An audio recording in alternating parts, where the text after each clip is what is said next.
Ya,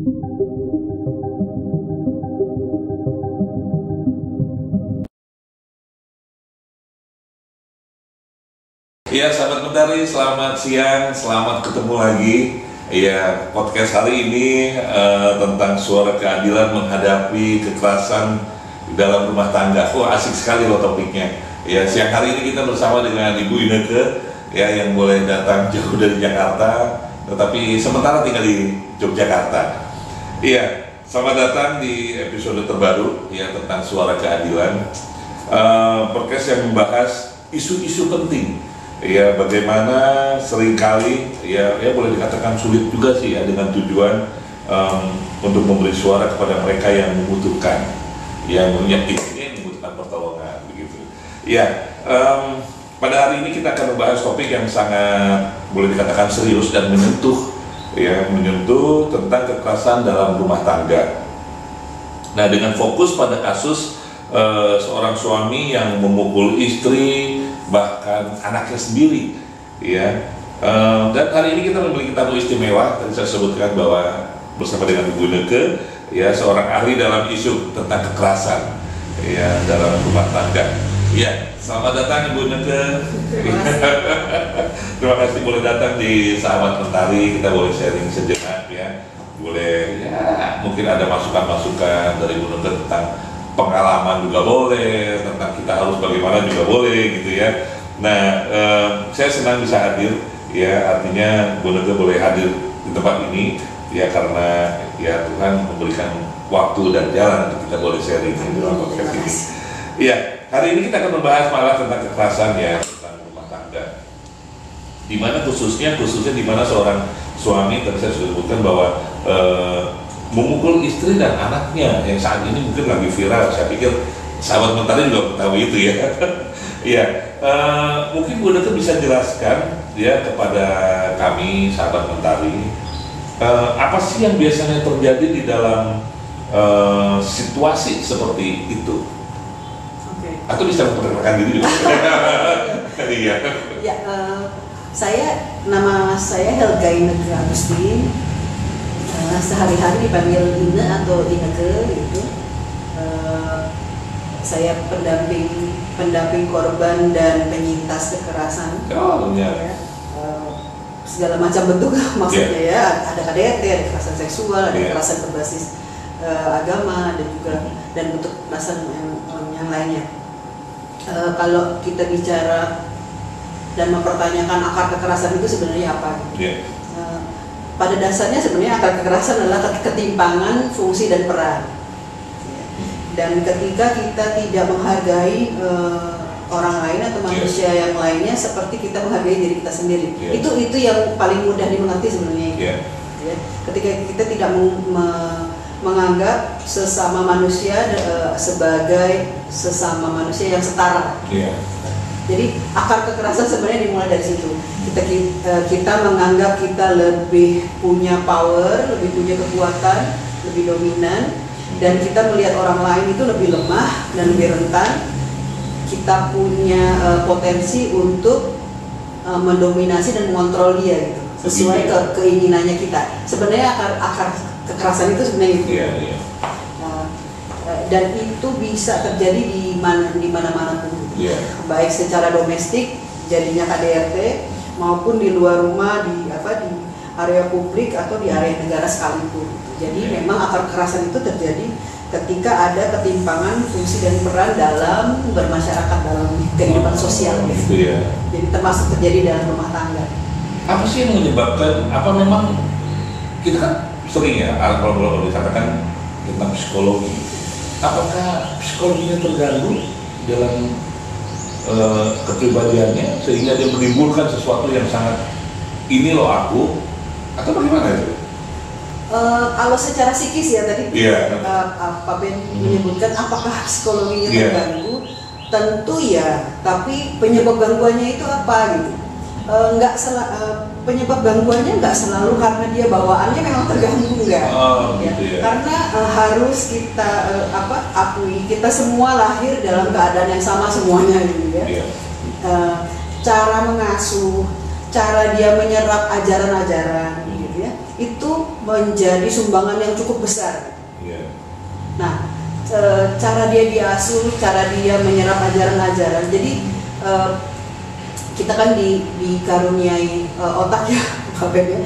Tapi sebagian besar otak manusia itu cara kerjanya adalah dengan lihat contoh. Seperti itu, dengan menyerap ajaran dari orang-orang yang paling dekat, yang paling kita percaya. Nah, salah satu tapi kan tidak semuanya jahat. Memang nggak semuanya jahat. Tapi atau kebanyakan nonton film. Mungkin ya kebanyakan gitu ya? nonton film awal-awalnya gitu ya? Orang-orang tuanya betul. diturunkan cara pikirnya ke anak-anaknya gitu, kan seperti itu gitu ya. Termasuk salah penafsiran terkait agama dan tradisi. Itu sumbangan yang cukup besar membentuk cara pikir orang. Jadi dari bagaimana dia dibesarkan, bagaimana nilai-nilai ditanamkan terhadap dirinya gitu, dan juga penafsiran agama dan tradisi yang salah yang ditafsirkan hanya untuk keuntungan diri sendiri, itu menyumbang cukup besar cara kita melihat orang lain gitu. Bagaimana cara kita melihat orang lain, akhirnya nanti cara kita melihat orang yang di dalam keluarga kita sendiri itu akan kurang lebih sama nanti. Tapi ada juga loh, dalam beberapa kasus ada juga yang nggak sama. Di keluarganya dia penuh dengan kekerasan, di luar bisa menampilkan imaji yang penuh kasih sayang, lembut itu spektrum kekerasan memang cukup banyak gitu ya. Ada yang disebut kan yang kita tahu cuman yang pukul, karena itu jelas kayaknya ya, jelas buktinya, jelas kelihatan. Tapi sebenarnya dalam KDRT sendiri sesuai dengan Undang-Undang Nomor 23 Tahun 2004 itu ada empat jenis KDRT sebenarnya. Ini yang perlu tahu. Yang kalau orang-orang menikah itu saya masih belum menemukan. Kalau di kita ya Pak Ben, kan ada namanya katekisasi sebelum menikah. Saya nggak tahu apakah di dalam pelajaran di katekisasi sebelum menikah itu mencantumkan soal undang-undang PKDRT ini ya. Gitu. Saya sering mendampingi itu, belum pernah. Mungkin sudah pernah tapi lupa, tapi tidak pernah, jarang didengar. Jadi sebenarnya selain kita memberikan bekal bahwa harus saling mengasihi, saling menghargai, saling menghormati, sebenarnya ada juga loh, karena kan kita masih berdiri di tanah air Indonesia yang punya hukum positif. Jadi hukum positif kita, hukum positif negara masih ada di atas segala macam hukum yang lain gitu ya, selama kita masih jadi warga negara Indonesia. Jadi sesuai dengan undang-undang penghapusan kekerasan dalam rumah tangga, 4 jenis kekerasan dalam rumah tangga itu adalah yang pertama yang memang kelihatan sekali ininya yaitu kekerasan fisik. Yang kedua kekerasan psikis. Nah ini kan kita kadang-kadang suka apa sih kekerasan psikis itu apa? Padahal ternyata ya kita memaki-maki gitu ya, kita silent treatment, mendiamkan gitu. Jadi kita tahu nih pasangan kita salah, daripada diskusi diobrolin, kadang-kadang kita ya udah kita diemin aja gitu. Padahal kan yang didiam itu sebenarnya dia secara emosi psikis sebenarnya terganggu. Kayaknya seperti itu. Nah hal-hal seperti itu. Akhirnya murid-murid sendiri. Kenapa? Ya, akhirnya murid-murid sendiri kan di dalam hati. Selain murid-murid sendiri jadi gini juga Pak, jadi asumsinya bisa salah. Dia bisa ngambil kesimpulan yang salah. Akhirnya dibiarkan selama bertahun-tahun, suatu saat akan meledak. Kita kan nggak tahu ya itu meledak itu apa. Dan salah satu bentuk KDRT psikis itu yang nggak banyak dibicarakan orang dan tidak dianggap KDRT adalah perselingkuhan. Perselingkuhan adalah bagian dari KDRT psikis. Lalu bentuk KDRT yang ketiga adalah KDRT seksual. Jadi pemaksaan hubungan suami istri, pemaksaan hubungan intim atau memaksakan style-style tertentu yang tidak disetujui oleh salah satu pihak. Itu dan KDRT ekonomi gitu ya, penelantaran secara ekonomi atau memaksa salah satu pihak untuk menghasilkan terus-menerus tanpa dia ikut menikmati seperti itu. Jadi sebenarnya bentuk KDRT itu sesuai undang-undang kita ada 4. Banyak ya, kita tahu kan cuma yang kemarin yang kasus yang heboh itu kan heboh karena kelihatan iya. ya, Betul. kelihatan dipukulinya. Gitu. Iya. Dan yang terbaru bahkan dilakukan oleh tokoh Betul, yang iya, mengerti hukum dan iya. mengerti Dan agama. kalau saya lihat ya, ini kan kembali ke kasus nih ya, kembali ke kasus. Sebenarnya kalau saya lihat dari kasus itu, ya itu yang tadi dibilang, di luar baik, di dalam beda. Ya. Kayaknya bertolak belakang kan. Nah, bisakah bahwa orang tersebut misalnya, ya artinya siapapun itu ya, dia punya traumatik ketika zaman dulu nih, wah papanya sering atau mamanya sering mukulin dia, akhirnya saya akan lampiaskan nih nanti. Bisa nggak kira-kira terjadi seperti itu? Sangat mungkin. Sangat mungkin, dan sebagian besar kasus adalah seperti itu. Tapi sayangnya kan di masyarakat kita hal-hal seperti itu selalu dengan mudah kita akan akan cari penyelesaian selalu lewat hal-hal yang mungkin tidak salah, tapi belum tepat kalau seperti misalnya penyelesaian secara agama seperti itu ya. Itu nggak salah, tapi mungkin dalam beberapa kasus tidak efektif untuk korbannya dan tidak efektif juga untuk pelaku, karena setiap orang bisa jadi pelaku dan setiap orang juga bisa jadi korban. Dan setiap orang pendekatan penyelesaiannya itu sangat berbeda-beda sesuai dengan keistimewaan setiap orang. Jadi setiap individu itu memang pendekatannya harus kita cari yang mana yang tepat gitu ya. Dan sekali lagi, kalau akarnya itu karena dia keliru menafsirkan ajaran agama dan tradisi, pendekatannya juga harus dari situ. Tapi kalau ada yang karena kebiasaan keluarga seperti yang Pak Ben bilang sehingga menimbulkan traumatis gitu ya, dia sebagai pelaku dia lihat, oh ternyata itu nggak apa-apa, dan di keluarganya itu dianggap bukan sesuatu yang besar gitu, dia akan tumbuh dengan cara berpikir seperti itu. Gitu. Nah kalau yang kayak gitu, terapi emang harus terapi psikis, terapi psikologis gitu ya. Jadi memang pendekatannya itu tergantung dari akar kekerasan yang dia internalisasi itu, yang jadi potensi dalam dirinya itu dari mana? Betul. Ya, ini sangat menarik sekali ya. Artinya bukan menarik sih saya, dampaknya ini loh yang menjadi pemikiran kita juga ya. Artinya dampak dari kekerasan itu gitu loh. Nah, boleh dikatakan bisa nggak jelaskan lebih lanjut kira-kira tentang dampak tersebut nih, baik yang disakiti atau yang menyakiti? Ya, ini yang sering orang tidak pikirkan ya. Kan yang sering nggak dipikirkan adalah dampak jangka panjang. Kalau jangka pendek kita suka dengan mudah kasihan, terus langsung dukung beramai-ramai se-Indonesia seperti itu kan. Tapi kan kita tidak pernah terpikirkan bagaimana dampak jangka panjangnya. Seperti itu. Padahal kalau boleh saya jelaskan secara lebih rinci gitu ya, ini kerugiannya kan nggak cuma di kedua belah pihak ini. Kerugian besar memang ada di korban. Tapi kalau terus-menerus dibiarkan, sebenarnya secara masyarakat kita semuanya rugi gitu ya. Secara negara kita juga semuanya rugi. Karena ketahanan keluarga yang lemah akan mempengaruhi ketahanan nasional secara luas gitu. Jadi dampak jangka panjangnya adalah kita akan memproduksi anak-anak dan generasi berikut yang mewajarkan kekerasan dalam rumah tangga. Itu kan yang kita pikir terpikir, tapi tidak pernah kita bagaimana ya untuk memperbaiki ini. Jadi kalau menurut saya sih perbaiki dari pemahaman akar masalah dulu sebenarnya. Kan? Cari akar masalahnya di dalam keluarga itu, kenapa ini kekerasan dalam keluarga selalu terjadi, untuk mencegah dan memutus rantai kekerasan supaya tidak dilakukan lagi oleh generasi yang berikutnya. Atau memang diperlukan suatu tempat untuk rehabilitasi? Harusnya ada, dan sebenarnya sudah ada Pak. Sudah ada ya? Artinya khusus loh untuk orang-orang seperti ini loh.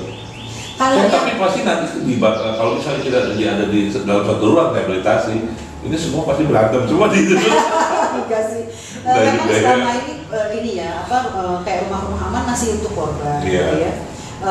Tempat konsultasi juga masih lebih banyak untuk korban. Tapi sebenarnya yang jadi pelaku juga sudah bisa konseling sebenarnya Pak. Gitu. Ya sudah ada beberapa meskipun masih sangat sedikit ya sebenarnya, masih sangat sedikit gitu ya.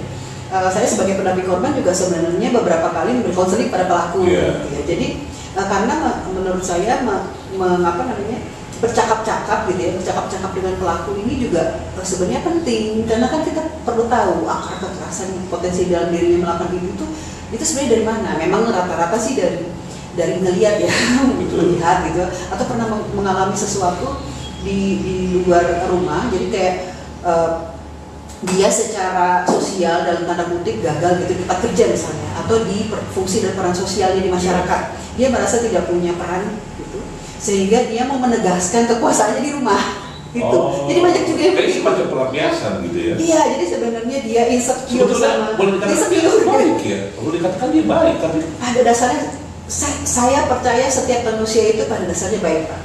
Jadi tapi karena tekanan, karena pola asuh traumatis itu yang tidak dipulihkan. Ini harus digarisbawahi ya, Pak. Tidak dipulihkan, sehingga dia tidak punya pemahaman yang cukup baik dalam hal penghargaan terhadap sesama manusia. Seperti itu. Jadi sebenarnya sangat bisa dipulihkan sebenarnya, tapi memang waktunya nggak sebentar ya, karena kan itu tertanamnya pasti lama. Nah, ini loh Bu itu ya. Kadang-kala kan kita seseorang ya untuk mencari, istilahnya untuk mencari atau seseorang yang mengalami di dalam rumah tangga, biasanya kan mereka mencari bantuan nih. Ya mereka cari bantuan bisa menjadi langkah yang bagi mereka yang menakutkan gitu loh. Jangan-jangan kalau saya cari bantuan malah dia yang kena. Bisa kan, bisa terjadi seperti itu. Nah, apa sih yang harus dilakukan oleh seorang yang berada dalam situasi seperti ini? Kira-kira harus gimana nih? Apa harus diteruskan atau saya stop tapi saya tetap kena terus gitu? Mungkin saya jelasin satu-satu apa yang bisa dilakukan oleh korban. Nah, yang dilakukan oleh korban kalau dia sudah cukup kuat untuk untuk keluar dari masalah kekerasan yang dia alami, mungkin bisa cari lembaga-lembaga bantuan hukum yang bisa bantu, atau kalau kebutuhannya itu adalah pertolongan pemulihan psikis, karena kadang-kadang gini Pak, untuk misalnya dia mau mengakses bantuan hukum, ini kan kadang-kadang psikisnya harus pulih dulu gitu ya, untuk dia bisa berpikir lebih jernih mau apa langkah selanjutnya seperti apa, apalagi kalau ada anak-anak gitu ya.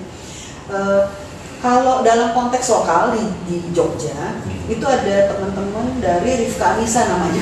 Mungkin dia pasti Bapak tahu ya. Gitu. Kita kan tunjukkan nanti. itu boleh.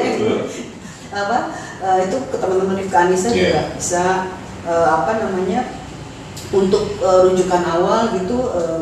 Mungkin saya sama teman-teman juga bisa. Nanti kalau memang sudah mulai cukup kuat untuk dia memutuskan, misalnya dia memutuskan untuk urusan akses hukum, bisa ada di Jogja ini ada namanya LBH Apik Jogja, itu ada juga gitu, atau ke LBH LBH Jogja juga mereka bisa menangani juga. Tapi sebenarnya memang mengumpulkan kekuatan untuk keluar dari masalah kekerasan dalam rumah tangga itu tidak mudah. Jadi ini yang kedua nih, bagi yang mengetahui dia udah curhat ke kita gitu ya, yang paling bisa kita lakukan adalah dengar dulu, jangan terlalu banyak kita ceramahin dulu. Kan kadang-kadang ada yang kita emosi terus udah bisa aja, suka kayak gitu ya. Padahal kebutuhan korban belum tentu itu. Gitu ya. Kita harus kalau dia cerita kita dengerin, kita dukung apapun yang sedang dia rasakan, karena emosi yang sedang dia rasakan, sedih, marah dan sebagainya itu valid ya, maksudnya memang haknya dia untuk merasakan seperti itu.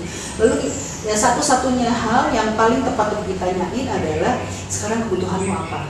Seperti itu Pak. Apakah dia butuh tempat yang lebih aman untuk keluar dari rumahnya, atau mungkin dia saya butuh ini deh kayaknya, butuh ngobrol sama suami tapi ada orang lain yang mungkin disegani oleh keduanya, seperti itu sih Pak gitu. Jadi baru kita melangkah ke yang selanjutnya. Tidak tepat untuk seorang pendamping gitu mendengarkan lalu memberi masukan-masukan yang akan membuat dia bingung ya. Seperti itu, atau kan menasehati yang kamu yang tabah lah, karena kita belum tentu yang kita bilang sabar itu mungkin besoknya dia udah bengep. Atau jangan-jangan kita menemukannya udah nggak bernyawa lagi gitu. Karena di banyak kasus yang saya tangani banyak nih yang ditahan-tahan sama keluarga atau tokoh masyarakat. Nanti berapa bulan kemudian saya dikabarin kita kemarin bawa Pak ICU tapi udah nggak selamat kan gitu. Karena memang eskalasi kekerasan itu akan selalu meningkat Pak. Kalau dibiarkan yang ini dia akan terus meningkat sampai akhirnya membahayakan jiwa. Kalau pelaku yang paling terbaik adalah konseling pelaku. Ya. Tapi tentunya kita nggak bisa paksa ya Pak ya gitu ya. Kalau misalnya perjalanan menangani kasusnya dia dengan sukarela menyadari bahwa saya memang ada masalah dengan sama diri saya gitu dan saya punya potensi kekerasan, ada baiknya kita menyarankan pelaku untuk ikut konseling khusus untuk pelaku. Oh gitu. Nah selama pendampingan nih, Bu Neti kan sering ya pendampingan. Nah artinya ada nggak sih yang boleh dikatakan lulus ujian gitu? Atau kalau dia sudah kembali lagi rujuk dan sebagainya banyak sebenarnya iya sebagian besar kasus sebenarnya yang terjadi seperti itu gitu ya. Tapi lulus ujian ini belum tentu akhirnya bersama-sama terus ya. Mungkin ada yang memang bisa tapi keduanya nggak saling ganggu lah gitu ya, maksudnya saling ganggu dalam arti sudah nggak ada lagi urusan perbuatan anak seperti itu gitu. Tapi memang sayangnya masih banyak yang berakhir dengan kurang enak ya. Kayak tadi ada yang akhirnya meninggal, ada yang berakhir dengan pisahnya rame. Pisahnya rame kan biasanya pisahnya rame yang ada anak-anak. Nah kita mau tanya nih, kira-kira seberapa jauh mengenai kekerasan ya maksudnya rumah tangga ini dilihat dari jenis kelamin, lebih banyak yang wanita kah atau lebih banyak yang pria yang melakukan kekerasan? Ya ini kita share aja. Ya betul. Saya tidak membantah bahwa memang ada korban KDRT yang laki-laki. Yeah. Gitu ya. Tapi memang di Indonesia mengingat budaya kita masih budaya patriarki ya Pak ya gitu, memang masih sebagian besar dan masih jauh sama angka kekerasan terhadap yang dialami oleh laki-laki masih lebih banyak perempuan sih Pak. Makanya iya masih lebih banyak perempuan. Kalau dari presentasi kira-kira berapa? Kalau presentasi saya kurang ini ya Pak ya. Tapi kalau kita lihat dari privilege gitu ya, privilege di masyarakat kita kan masih sangat mengutamakan laki-laki. Jadi sebenarnya kalaupun laki-laki mengalami KDRT juga, gitu ya Pak ya. Banyak yang nggak mau cerita juga, tapi itu juga karena maksudnya gini Pak, sistem nilai patriarki itu tidak hanya mengorbankan perempuan, tapi juga laki-laki, termasuk laki-laki yang menjadi korban KDRT. Karena apa? Karena laki-laki kan oleh sistem nilai patriarki kan dituntut harus kelihatan kuat, sehingga ketika dia mengalami KDRT nggak banyak yang mau menceritakan atau speak up gitu ya. Kalau yang perempuan ya sudah lah ya. memang bahkan negara juga sudah memfasilitasi itu dengan adanya Komnas Perempuan. Karena memang secara angka masih jauh lebih tinggi perempuan. Oke. Nah, bagaimana kalau misalnya masyarakat ya, peran masyarakat ya untuk bisa berperan dalam mengatasi kekerasan ya boleh dikatakan dalam rumah tangga. Jadi apa perannya itu? Bagaimana cara mengatasi? Ini pertanyaan. Kita harus ngapain gitu? Itu saudara saya gitu. Wah sulit sekali ya. Iya.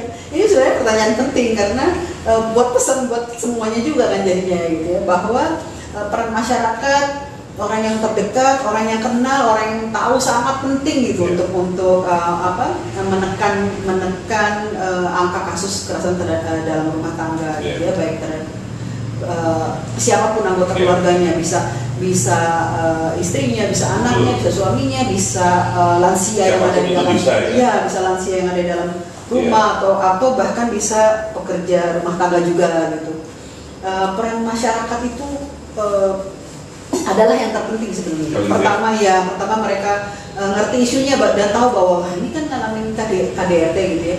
Kalau bisa menjangkau korbannya dulu gitu ya, untuk konfirmasi sebenarnya. Oh gitu. Ajaklah ngobrol-ngobrol, penguatan gitu ya, dukungan gitu. Ya seperti tadi sebenarnya. Setiap masyarakat sebenarnya punya sebenarnya bisa jadi pendamping korban gitu. mendengarkan gitu, ditanya kebutuhannya apa. Nanti kalau memang saya kebutuhannya pemulihan psikis, saya kebutuhannya rumah aman. Nah itu tadi bisa menghubungi yang tadi udah disebut, ada LBH Apik, ada Jogja, ada Rifka Anissa nanti, atau teman-teman independen seperti saya juga bisa. Nanti kita kan gali apa kebutuhan yang terpentingnya gitu. Tapi masyarakat di sekitar yang tahu, keluarga terdekat, teman terdekat bisa jadi pendamping awal sebenarnya untuk korban yang mengalami KDRT. Oke. Iya, berarti paling tidak ya masyarakat juga harus berperan. Harus. Ya, terutama mungkin tetangga terdekat ya. Karena kan yang mendengar. Nah, ini yang menjadi permasalahan kalau misalnya tetangga. Berarti dia ikut campur dong. Biasanya kan ada kan seperti itu. Ngapain ikut campur urusan keluarga kita gitu kan biasanya. Nah itu cara mengatasi. Nah ini salah. Artinya bukan saya. Artinya siapapun itu yang terlibat itu jadi hatinya jadi menciut. Betul. Jadi serba salah. Iya. Apakah saya harus lapor ke suatu kepolisian kantor? Iya. Ini sayangnya ini dia ya. Sayangnya KDRT beda dengan Undang-Undang Perlindungan Anak. Oh gitu ya. Emang kalau di Undang-Undang Perlindungan Anak ini konteksnya kalau misalnya anak-anak yang jadi anak-anak di bawah umur yang jadi korban kekerasan, itu masyarakat umum bisa melaporin, gitu ya. Karena malah ada di undang-undangnya kalau kita nggak melaporkan malah kita juga bisa kena, gitu ya. Ada kita tahu. Kalau yang kasus anak-anak tapi ya. Kalau kita tahu, kita nggak melaporkan, itu dianggap sebagai bagian dari menelantarkan nasibnya anak ini gitu. Itu di undang-undang malah. Kita bisa kena juga kalau kita dianggap kita abai padahal kita tahu gitu. Tapi di KDRT kan berbeda ya. Korbannya yang harus lapor seperti itu. Jadi sejauh-jauhnya yang bisa kita lakukan sebagai masyarakat untuk kayak tadi Bapak bilang kan, nanti dianggap ikut campur gitu. Padahal kita udah dengar nih tiap malam gedebak bentar. Kalau tahu-tahu padahal ya Pak, kalau tahu-tahu besok sudah jadi jenazah, kita juga repot Pak. Kan akan didatangin polisi ditanya-tanyain. Waktu tetangga tidak tahu. Jadi saksi juga seperti itu. Jadi memang selemah-lemahnya pertolongan adalah kita ajak ngobrol gitu ya, tanya ada apa sih sebenarnya, saya dengar loh kayak gitu. Tapi memang ngomongnya emang nggak bisa, karena umumnya kan mereka apalagi kalau yang fisik ya, itu kan di dalam ketakutan, jadi memang pendekatannya itu sulit. Jadi ajak ngobrol hari-hari dulu gitu. Tapi tetap harus step in, apa ya bahasa Indonesianya, kita harus melibatkan diri dengan cara yang itu ajak ngobrol pelan-pelan. Artinya tidak ngobrol dengan pelaku kah atau misalnya dengan yang menjadi korban? Yang emergensi ditolong sebagai korban gitu. Korban dulu gitu. Oh, bukan pelakunya yang ditarik. Kalau kita lihat iya. Tapi kan kadang-kadang itu tertutup ya di balik pintu ya. Jadi kita nggak tahu ya. Gedebak-gedebuk nih. Tapi kan kita bisa lihat ya yang profil korbannya kan bisa kelihatan ya. Mungkin dia lebih ada tanda-tanda khusus atau dia yang lebih pendiam. Tapi ada undang-undangnya enggak? Kalau tadi kan dikatakan bahwa kalau kita tidak melapor, itu yang anak-anak Pak. Oh itu yang anak-anak ya? Iya. Nah, kalau KDRT? Kalau KDRT, jadi prinsipnya seperti ini. Kalau KDRT kan udah jadi undang-undang negara ya Pak ya, gitu. Jadi itu udah jadi ranah negara untuk ngurusin. Artinya warga negara bukan warga negara udah bisa, bukan ikut campur ya Pak ya, udah bisa step in sebenarnya, karena itu udah jadi undang-undang negara kan. Step ini memang bukan dalam bentuk kita seperti yang undang-undang anak perlindungan anak gitu, kita bisa ikut melaporkan juga. Tapi step ini seperti tadi, mendekati korban, aja ngobrol. Kalau dia sudah rasa percaya terhadap yang melakukan pendekatan sudah terbangun, kan nanti dia bisa cerita, biasanya seperti itu ya. Mungkin dipancing tipis-tipis lah Pak. Seperti itu. Oke, baik. Presentasinya berapa persen tuh? Atau misalnya saya harus mendampingi dia, misalnya bisa selamanya kah, 1 bulan kah, 3 bulan kah, step by step kah, sampai dengan dia selesai. Yang pertama kan, sesuai. Kadang-kadang kita boring juga kan, ini saya sudah kasih tahu begini, tapi tetap dilakukan. Iya. Itu gimana tuh? Itu makanya kita kalau kita sudah merasa ini saya udah yang maksimal membantu, dan kan kita nggak dalam kehidupan ini nggak cuman maaf ya Pak Ben, kita nggak cuman mengurus ini aja, pasti ada urusan pekerjaan, urusan pelayanan, urusan sosial lain gitu. Itulah makanya kenapa kita rujuk juga ke layanan-layanan yang lebih profesional gitu, karena mereka tahu bagaimana caranya harus Kalau kita terlalu dekat kadang-kadang kan sulit berjarak Pak. Banyak kasihannya gitu. Padahal setengah 3 pagi kita harus istirahat, orangnya mau curhat seperti itu ya. Karena memang mendampingi korban ini emang butuh sekali skill gitu. Jadi kalau pendampingan awal-awal hanya tahu menurut saya yang paling aman juga buat ini ya kesehatan mental kita juga sendiri gitu ya. Itu adalah nemenin aja dia curhat gitu, nggak apa-apa. Tapi setelah itu kadang-kadang kita bilang ada yang lebih bisa menolong daripada saya gitu, karena mereka lebih profesional. Itu fungsinya kita menuju ke tempat yang lebih profesional. Nah, kalau dilihat bagusnya ini, kalau kita terjadi sesuatu seperti itu, apakah dalam hal-hal yang terjadi itu besoknya atau kapanpun langsung dilaporkan, atau kita menunggu dulu? Seperti yang kasus yang sudah dia sampai bertahun-tahun dia harus menunggu kan? Iya, sebenarnya tergantung tingkat emergensinya juga sih Pak. Begitu ya. Dan ketahanannya si korban ini, kadang-kadang korban udah ada yang udah bengek juga, kita nggak bisa paksa untuk lapor. Nah, itu dia. Ada banyak yang begitu biasanya karena kedaruratan kita bawa dulu ke tempat yang aman. Dia tenang dulu sehingga dia bisa berpikir mau dia sendiri mau apa, apakah mau melaporkan atau gimana nih, mau dilaporkan atau mau melibatkan keluarga dulu atau melibatkan orang yang mereka berdua segani gitu ya, yang bisa didengarkan oleh berdua gitu. Jadi nggak selalu setiap ada kasus harus langsung lapor polisi gitu. Nggak selalu harus begitu, kecuali memang sudah ada kedaruratan yang membahayakan jiwa itu. Oh, baik. Nah, kalau dilihat kasus demi kasus ya, banyak banget sekali kasus. Saya melihat contoh yang kasus kemarin aja yang viral ya sangat boleh dikatakan si korban ini sengaja membuat film atau membuat video supaya ini menjadi bahan ini loh yang terjadi seperti ini gitu loh. Karena kan selama ini dia lakukan, buktinya apa ya gitu. Karena selalu mengelak. Nah, apakah harus ada pembuktian seperti itu dulu atau bagaimana itu ya? Sayangnya di kita begitu sih ya Pak ya. Karena ada bukti itu nggak benar itu nggak bisa aja begitu. Karena rata-rata korban ini kan nggak bisa mengakses pertolongan secara profesional, dan dia nggak ngerti harus kemana gitu. Sehingga terpikirnya seperti itu. Karena kan di Indonesia ini kayak sampai ada tagline no viral, no justice kayak gitu. Itu sayang sekali sebenarnya. Itu viral dulu baru terjadi, baru orang tahu gitu. Jadi ini nggak bisa kita lihat sebagai hal yang positif loh Pak. Positifnya sedikit sekali, negatifnya lebih banyak. No viral no justice ini sendiri kan fenomena yang terjadi karena secara sistem itu hukum dan aparat hukum kita memang belum terlalu peka gitu dengan hal-hal seperti ini gitu. Jadi sebenarnya sayang banget kalau orang, mungkin saya beda sendiri kali ya bilang ini bukan hal yang positif. Menurut saya ini hal yang negatif karena ini indikasi ya, ini indikator bahwa sistem hukum dan aparat hukum di negara kita itu belum bekerja secara baik dan belum punya perspektif yang cukup baik gitu loh untuk menangani kasus-kasus kekerasan seperti ini. Jadi ini kelemahan sebenarnya ini. Kelemahan dalam bidang hukum atau kelemahan dari suatu kelompok atau kelemahan dari kita sebagai kalau mau jujur kelemahan semuanya sih gitu. Terutama sih memang penegakan hukumnya masih lemah. Saya itu juga kan. Jadi ini banyak kelemahan banyak pihak sih sebenarnya. Ya, jadi boleh dikatakan ya mungkin sahabat Mentari yang boleh tadi melihat dan menyaksikan ya, kita boleh berpendapat, setiap orang lain-lain ya. Artinya apa yang kita rasakan, apa yang orang lain rasakan. Nah, boleh dikatakan kita harus berperan juga di dalam itu ya, di dalam situasi seperti itu.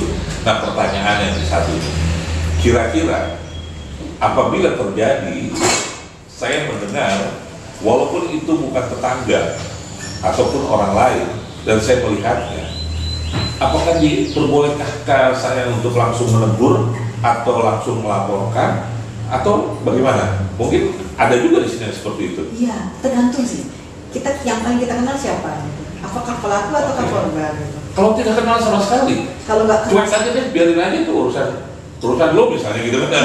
Kalau nggak kenal sama sekali bisa pendekatan ke aparat aparat pengampu wilayah gitu ya, misalnya RT gitu. Pak, saya di rumah kumpul ya, sebenarnya nggak apa-apa juga. Ya? Iya, dan kalau RT bilang, selama nggak ini Pak, tapi sudah berbahaya. Jadi kita harus menekankan bahwa udah berbahaya loh Pak. Saya dengar sendiri ini sudah, supaya mereka nanti ada pendekatan. Paling enggak itu kan meredakan eskalasi kekerasannya kan. Kalau misalnya RT-nya sampai datang ke rumah kan, ya kita kan orang Indonesia masih ada malu-malunya lah kayak gitu ya, kecuali yang kayak yang ini ya dia merasa tokoh agama, dia merasa tokoh hukum gitu dilakukan terus menerus ya. Memang sayangnya itu harus pakai viral. Ya itulah harus diviralkan dulu kali ini karena memang dia bukan tokoh ya, artinya dia tahu, akhirnya dibolak-balik. Yang salah menjadi benar, yang jadi salah gitu. Akhirnya kasihan sampai bertahun-tahun bisa terjadi seperti itu. Karena kan rata-rata terbongkar juga ya. Rata-rata kan pelaku sekarang banyak yang pintar juga ya, ada yang disebut narcissistic itu yang dia selalu gaslight apa itu maling teriak maling gitu loh Pak. Dia yang melakukan tapi dia tekanan mental yang dirasakan oleh korbannya dia pakai sebagai kan dia agak-agak sakit jiwa tuh emang. Gitu ya. Memang gitu seringnya kan begitu. Yang itu pelaku yang lebih pintar begitu tuh Pak biasanya gitu. Iya, Bu Neke sangat banyak banget masukan untuk kita ya. Untuk sahabat Mentari tentunya. Bolehkah ada sesuatu yang disampaikan atau misalnya jika ada saudara-saudara kita atau yang melihat atau yang menonton ya siapapun itu boleh bisa kamu hubungi Bu Neke untuk sebagai pendampingan ya. Oh iya, pendampingan bisa awal ya. Pendampingan awal bisa ya. Bisa sebenarnya ya? kita semua bisa ya. Tapi kalau memang rasanya saya ini ya maaf saya butuh orang yang lebih bisa diajak diskusi. Silahkan saya dengan senang hati membantu. Baik. Ada teman-teman juga dari Rifka Anissa mungkin bisa boleh. dibagi di sini ya. Iya boleh nanti saya nomor teleponnya bisa saya bagi di sini. Iya. Ini untuk lokal Jogja. Iya. Rifka Anissa itu ada WhatsApp-nya yang kalau kita mau janjian misalnya saya udah nggak tahan nih kayaknya itu bisa bikin janji untuk konseling one on one gitu. Iya. Itu nomor teleponnya di 0857 990 57765. Itu Rifka Anissa untuk pendampingan untuk pendampingan yang psikis gitu ya. Kita mau curhat yang lebih profesional itu bisa ke teman-teman Rifka Anissa.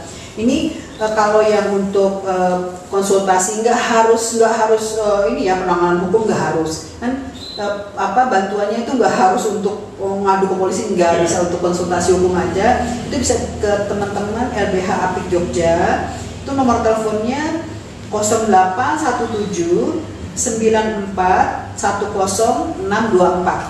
Ya, mudah-mudahan masih aktif. Tapi kalau misalnya yang nomor yang ini sudah, karena kan asosiatnya sudah berganti-ganti. Nanti saya bisa update ke nomor yang lain atau yang terbaru.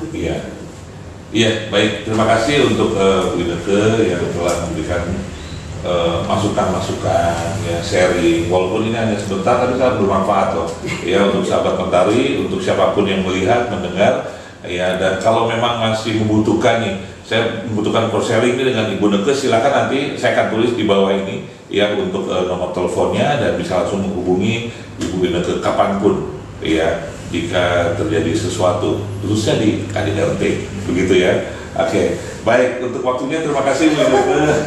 Nanti kita akan berbincang lagi nih untuk masalah lain ya.